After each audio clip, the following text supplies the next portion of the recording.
the visa bulletin. So we had some movement, which was great, with the visa bulletin. Carl, do you want to maybe talk a little bit about the visa bulletin and your thoughts on where we are right now? Yeah, I think that nurses from the Philippines, are really in good shape. The October bulletin was, in late 2017. Now we're already up in 2018 in just 1 month.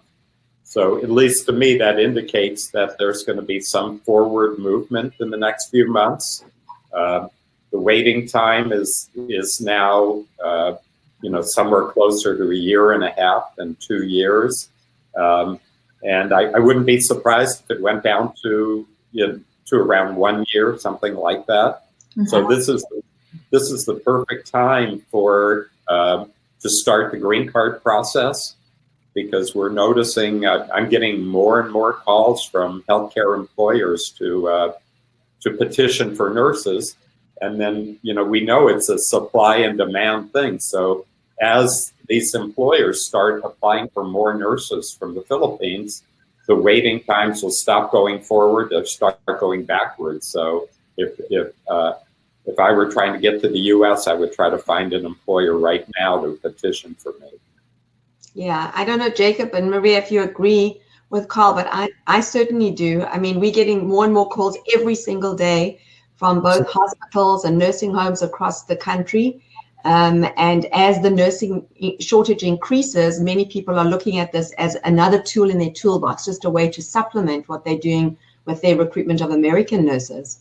Right. People are essentially now trying to plan what to do in the next year. And I tell them, if you have an employer, it's important to start now. And employers are also a little bit confused. And I tell them that just like Carl said, that I think it's just going to get a little bit better. It's not going to go. It's not going to be longer. It's going to be faster.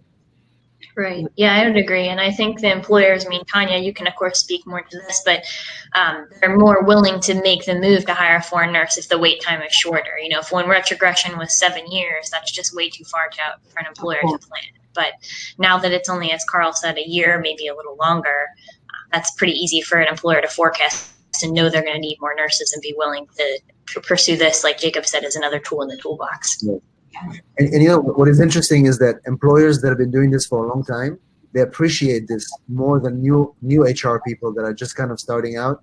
They don't understand that 1 year, 1.5 years is not a long time in this business. Yeah. Mm-hmm.